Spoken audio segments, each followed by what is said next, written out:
Hi friends, നമസ്കാരം. കണ്ണപ്പ. ആദ്യം തന്നെ പറയാനുള്ളത്, കണ്ണപ്പ എന്ന് പറയുന്ന സിനിമയുടെ ഏറ്റവും പ്രധാനപ്പെട്ട ഭാഗം എന്ന് പറയുന്നത് വിശ്വാസമാണ്, ശിവനാണ്, ഭക്തിയാണ്.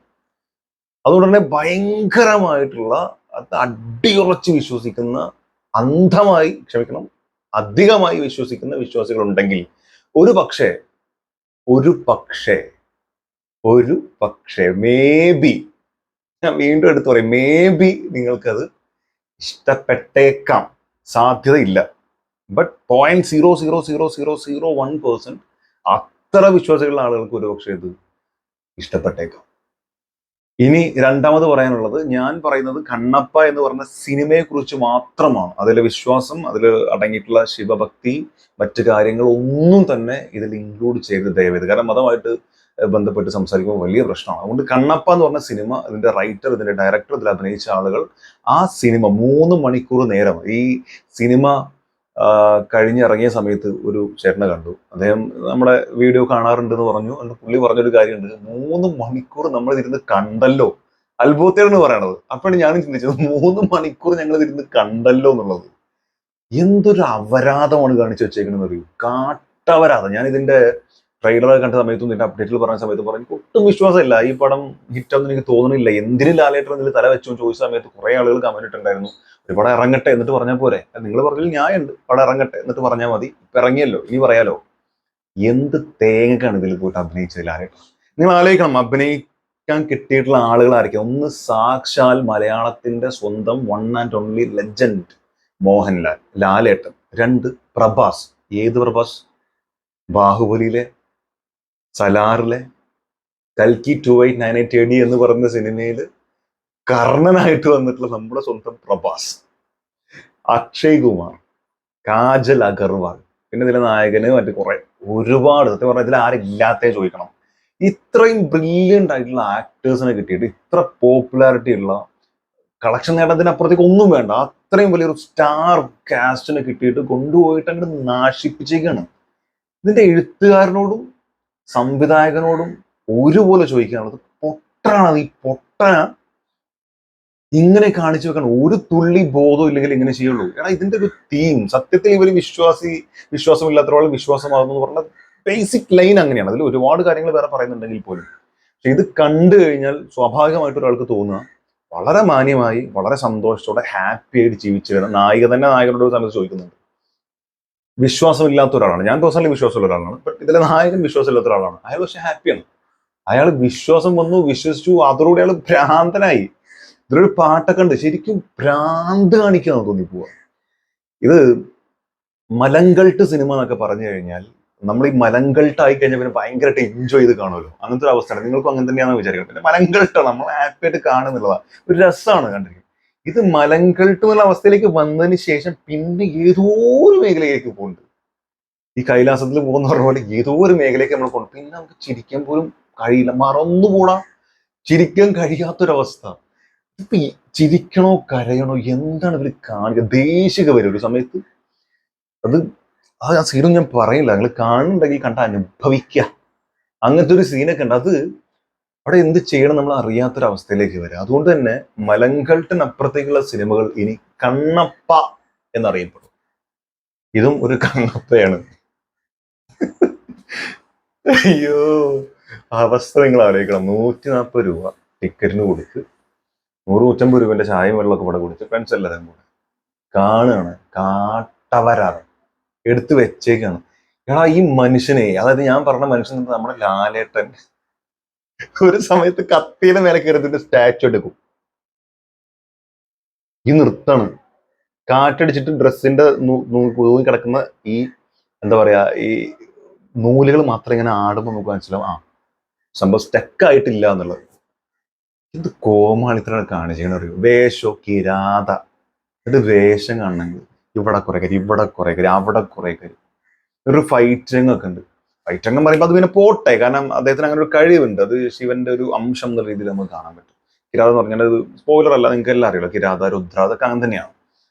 അപ്പോ ആ ഒരു അംശം എന്ന രീതിയിലേക്ക് നമുക്ക് കണ്ണടച്ച് വേണമെങ്കിൽ ഒഴിവാക്കാം, പോട്ടെ.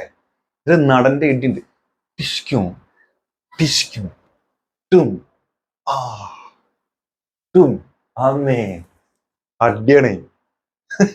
ഒരു ഗത പോലെ സാധനം ഉണ്ടാക്കിയിട്ട് കണ്ടാൽ തന്നെ അറിയാതെ വെറും പേപ്പറാണെന്നുള്ളത്. അടിച്ചിട്ട് അടി കൊണ്ടിട്ട് അതിങ്ങനെ അമ്പൂല. അപ്പൊ വില്ലങ്ങ നിൽക്കണേ. അപ്പൊ ഞാൻ പറയണം മുഖത്ത് എക്സ്പ്രഷൻ ഇല്ല. അയ്യോ എന്തൊരവസ്ഥയാണ്. നടന്റെ ഒക്കെ ഫൈറ്റ് കോമഡിയാണ്. ഇതിൽ എനിക്ക് തോന്നുന്നു ഒരു ടെക്നോളജി ഭയങ്കരമായിട്ട് യൂസ് ചെയ്തിട്ടുണ്ട് ആ കാലത്ത്. പണ്ട് പണ്ട് പണ്ട് വളരെ പണ്ട് ടെക്നോളജി.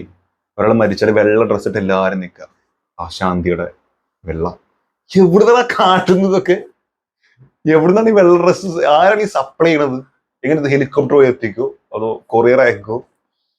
ടെക്നോളജി ഒക്കെ എന്താണെന്നറിയോ? അങ്ങനെ വൻ ടെക്നോളജികൾ ഭയങ്കര കോമഡിയാണ്. ഇതൊക്കെ കോമഡി എന്ന് പറഞ്ഞാൽ കോമഡിയുടെ അങ്ങേതല്ല. അത് നായകനാണെങ്കിൽ ഒരു പൊട്ടൻ എന്ന് പറഞ്ഞാൽ ലോക പൊട്ടൻ. നായിക അതിനേക്കാളും വലിയൊരു പൊട്ടത്തി. ഇവര് കാണിച്ചു കൊടുക്കണം ഒരു ബന്ധം. ഇനി കഥയിലേക്ക് വന്നു കഴിഞ്ഞാൽ ഒരു ബന്ധമല്ലാത്ത കുറച്ച് കാര്യങ്ങൾ. ഒരു സീനിലടാ, ഒരു സീനില് ഒരു നരഹത്യ കൊടുക്കുക. അത് നായകൻ വന്ന് തടയാണ്. No spoilers included. ഓക്കെ, ഇത് ഞാൻ പറഞ്ഞത് നിങ്ങൾക്ക് നല്ലതായിട്ടാണ് ഭവിക്കുക, നിങ്ങൾ മനസ്സിലാക്കണം. അപ്പൊ ആ സ്ഥലത്ത് ഒരു നരഹത്യയാണ്. നായകൻ വന്ന് തടയാണ്. നരഹത്യകൾ കുറേ ഉണ്ട്. അപ്പൊ ഏത് നിങ്ങൾക്ക് മനസ്സിലാവില്ല, ഞാൻ അത് പറയുന്നില്ല. അപ്പൊ നായകൻ വന്ന് തടയണ സമയത്ത് അതിനെക്കുറിച്ച് കുറെ സംസാരം ഉണ്ടാവും. ഭയങ്കര സംസാരം, ഭയങ്കര കച്ചറയും. ആ ടീം വന്ന് പിന്നെ വേറെ അങ്ങോട്ട് പോകും. പിന്നെ ആ നരഹത്യക്ക് സംഭവിച്ചു, കൊന്നില്ലേ, അത് നിർത്തി വെച്ചോ, ഒരു ഐഡിയ ഇല്ല. പിന്നെ കാണാൻ രണ്ടുപേര് തമ്മിൽ തല്ലുകൂടണേ. ഇത് കഴിഞ്ഞ് സീന പറഞ്ഞു ഭയങ്കര തല്ലുകൂടലാണ്. തല്ലുകൂടെ എന്ന് പറഞ്ഞാൽ അവിടെ ജയിക്കണം, ഒരാൾ ജയിച്ച് തീരുമാനിക്കണം ആരാണ് നായകൻ. തല്ലിന്റെ എല്ലാം ഒരാളും തടയും. കൊല്ലടാ, എന്നെയും കൊല്ല്, അവരെയും കൊല്ല്, എല്ലാരും കൊല്ല്, നശിപ്പിക്കുക, നാട് വിട്ടുപോ, പണ്ടടങ്ങുന്നതിന് ശാപമാക്കുക. ഇതിപ്പോ എന്താ സംഭവിച്ചത്? എന്തിനാ അയാൾ ഇടപെട്ടത്? അപ്പൊ ഇവിടെ അയാളെന്നല്ലേ തല്ലി തീരുമാനിക്കാൻ പറഞ്ഞു, എന്തിനാ അയാൾ ഇടപെട്ടു? അപ്പൊ അയാൾക്ക് ഇപ്പം തോറ്റ് കാണണമെന്നാണ് ആഗ്രഹം? അല്ല. അതായത് പുറത്ത് നല്ല മഴയുണ്ട്, അതുകൊണ്ട് കട്ടൻ ചായയിൽ മധുരമില്ല. കാരണം കങ്കാര് ചാടിയാണല്ലോ പോകുന്നത്. എനിക്ക് ഭ്രാന്തായതാണോ? നിങ്ങൾക്ക് ഭ്രാന്തായതാണോ? ഒരു ഐഡിയയും കിട്ടൂല. മൊബൈലും ബെല്ലടിക്കണം, മൊബൈലിൽ ഭ്രാന്തായി. ഇങ്ങനത്തെ ഒരു അവസ്ഥ. ഓരോ മിനിറ്റ്. ഇങ്ങനത്തെ ഒരു അവസ്ഥ എന്താണ് ഒരു പിടുത്തം കൂട്ടുക? അപ്പൊ നിങ്ങൾക്ക് വേണമെങ്കിൽ ആലോചിക്കാം, മഴ. ഓക്കെ, മഴയുണ്ട്, മഴ വെള്ളം ചായയിലും വെള്ളമുണ്ടല്ലോ, അപ്പൊ ഒരു കണക്ഷൻ ഉണ്ടാവും. മധുരം എവിടെ തോന്നുന്നു? ചായ ആകുമ്പോൾ മധുരം വേണമല്ലോ. കങ്കാരു ചാടിപ്പോ എന്തിനാണ്? ഇങ്ങനത്തെ ഒരു അവസ്ഥ നമുക്ക് ഒരു ഏകദേശം ഇന്റർവെല്ലിനോട് അടുക്കുമ്പോൾ അറിയാൻ പറ്റും. അതായത് ഒരു സിനിമ കണ്ടിട്ട് ഞാൻ എനിക്കൊന്ന് കങ്കുവാണ് ഞാൻ ഏറ്റവും ഭ്രാന്ത് പിടിച്ചിട്ടുണ്ട്. ആലറച്ച കൊണ്ട് ഭ്രാന്തായിട്ട് അങ്ങനെ കണ്ടിട്ട് പടം കങ്കുവയാണ്. കങ്കുവെന്നൊന്നുമല്ല, ഇതിനേക്കാളൊക്കെ എത്രയോ ബെറ്റർ കങ്കുവ.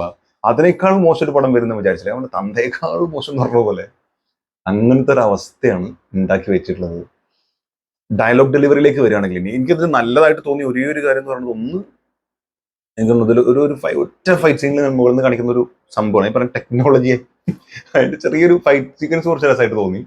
അതല്ല, എനിക്ക് തോന്നുന്നത് ഇതില് ഒരു പാട്ടുണ്ട്, തുടക്കത്തിലുള്ള കുറച്ച് പാട്ട് എന്ന് പറയുമ്പോൾ ഡബ് ചെയ്ത് വരുന്ന സമയത്ത് നമുക്ക് ഡബ് ചെയ്ത പാട്ടാണെന്നുള്ള ഫീൽ വരുന്നില്ല.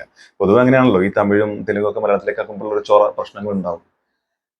പാരിജാത പൂത്തു എന്നൊക്കെ പറഞ്ഞിട്ടുള്ള പാട്ടുകളൊക്കെ വരുമ്പോൾ ഇതിലങ്ങനെയല്ല. ഇതിൽ ശരിക്കും മലയാള പാട്ട് കേൾക്കുന്ന പോലെ നല്ല സിംഗേഴ്സിനെ വെച്ച് നല്ല രീതിയിൽ അത് വരികൾ എഴുതി നന്നായിട്ട് പ്രസന്റ് ചെയ്തിട്ടുണ്ട്. അത് മാത്രമാണ് ഇതിൽ കൊള്ളാവുന്ന ഒരു സംഭവം. വേറെ ഒന്നും കൊള്ളാവുന്നതില്ല എന്നുള്ളതാണ് ഞാൻ പറഞ്ഞു വരുന്നത്. 3 മണിക്കൂർ ഇത് കണ്ടു തീർക്കുന്ന ഒരാൾക്ക് ലൈഫ് ടൈം സെറ്റിൽമെന്റ് എന്ന് പറഞ്ഞാൽ വേണമെങ്കിൽ നമുക്ക് കൊടുക്കാം. 1,00,000 രൂപ നമുക്ക് വേണ്ട, അത് വേണ്ട. കാരണം എന്താണെന്ന് വെച്ച് കഴിഞ്ഞാൽ കുറച്ച് പൊട്ടന്മാർ ഈ പടം എടുത്തല്ലോ, പടം എടുത്ത പൊട്ടന്മാരോടെ ഉണ്ടല്ലോ, അതേ മൈൻഡിലെ ചിലപ്പോൾ ആൾക്കാർ ഉണ്ടാവുകയും, സൈക്കോ മൈൻഡ്. വിശ്വസിക്കാൻ കഴിയില്ല, ക്ലൈമാക്സ് ഒന്നും വിശ്വസിക്കാൻ കഴിയില്ല. എന്ത് കണ്ണിന്റെ ഒരു സീനുണ്ട്, എന്താ പറയുന്നില്ല. നിങ്ങൾ കണ്ടു നോക്കുക വേണമെങ്കിൽ. പക്ഷെ ഐ വാണ്ട് യു, ഒരു 5 പേരെങ്കിലും കൂടെ അല്ലാതെ പോകരുത്.